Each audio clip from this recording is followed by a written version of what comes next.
because I own my life, both my sons, I had the time and money to be able to take them 1 hour a day, one way to get their tennis lessons.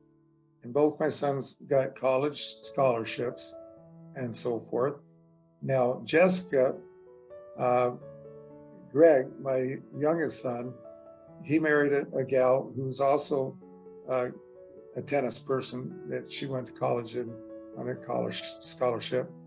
Anyway, so they started Jessica when she was 5 years old. And I tell parents that if you got a kid like, 5 to 12 years old, and they're in 3 or 4 different sports, have them pick out the one they like the best, get lessons, have them practice.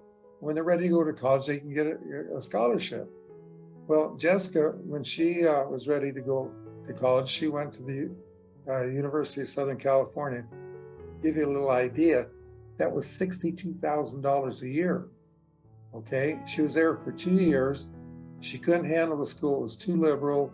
She got permission to leave. She could have gone anywhere. So she went out to Ohio State and looked at that because they had the #1 player in America, college player in America there. She figured that'd be a good place to be, to have someone like that to practice with. For that gal, she turned pro. And so anyway, Jessica ended up going to Pepperdine.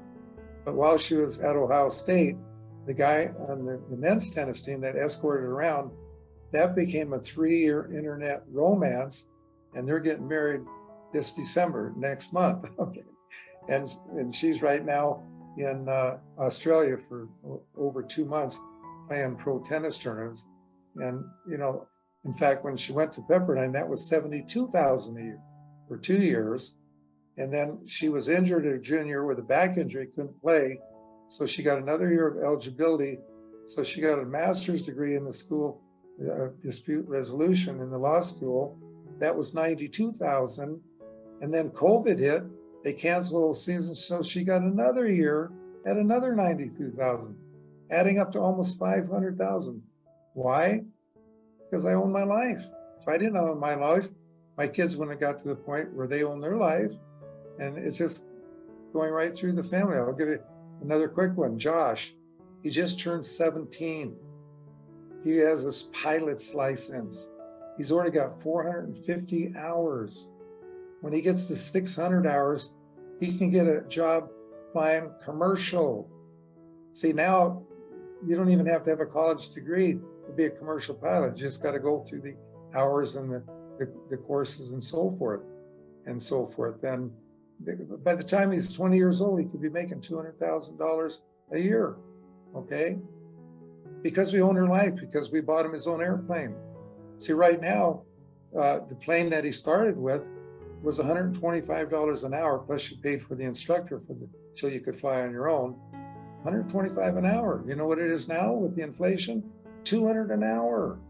So you multiply it out to get 600 hours. How many hours at $200 for 600 hours? How much that is? Okay. He can go out now. He can fly 5 hours. He's flying 5 hours every day. And it costs him about $30 because we bought him his own plane. And the plane we bought him, he got such a good deal on it. He's had it for 3 months now, and he could sell it for $35,000 more than he bought it for. He couldn't have done that if we didn't own our life. And Josh, his brother, I talked him into quitting college. He went 1 year to college, and he wanted to be a professional photographer. There wasn't a course he would ever take that would have helped him do that. So by the time he's 21, he's already making $15,000 a month. He entered a contest. He took a course from the top cinema photographer in the world. It was $900. And the course, they had 3,000 people that took the course. At the end of the course, they had a contest. Everybody had to submit a 5-minute film shoot, edit and so forth. And Josh ended up winning the contest. Okay. Well, why did he win the contest? Well, because when he started, actively working with this photography, we bought him a drone and a GoPro camera that went with the drone. And he's into mountain biking, and he's already been to Canada filming the top mountain bikers in the world. And he just got in fact, with the contest he won, he got a $800 camera. And then they invited him to go to Dubai for a film shoot, which was canceled and replaced by a film shoot in Italy, where he got to be filming off of a Black Hawk helicopter. I mean, the guy, he got where he was because we owned our life and we could get him the tools that he needed to become so good that he could win the contest. Now, he's already had 2 interviews with the CEO of Disney World and 5 of his top people, okay? Disney World's a $118 billion company, and they want to hire Josh to work with a team to do documents of all the Disney Worlds in the world. Okay, all this stuff would never have happened if we didn't own our life.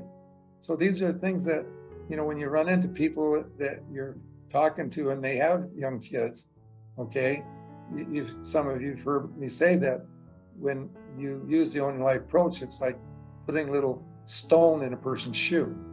See, everybody can relate to having a little stone in their shoe, but they don't do anything about it, okay? Well, our little stone we put in their shoe has the ability to grow. Kid comes home, says, Mom, Dad, can you go to my football, soccer, baseball, whatever? You know, you say, sorry, but we got to go to our job. Stone just grew. Hundreds of things that can happen to make the stone grow. I've got people that I get a call days, weeks, months, and years. I get a call from this person. They say, Don, are you still in that program? And now, of course, with inflation, it's accelerating because all these people getting ready, thinking about retirement, need something else to do. So owning your life's where it's at.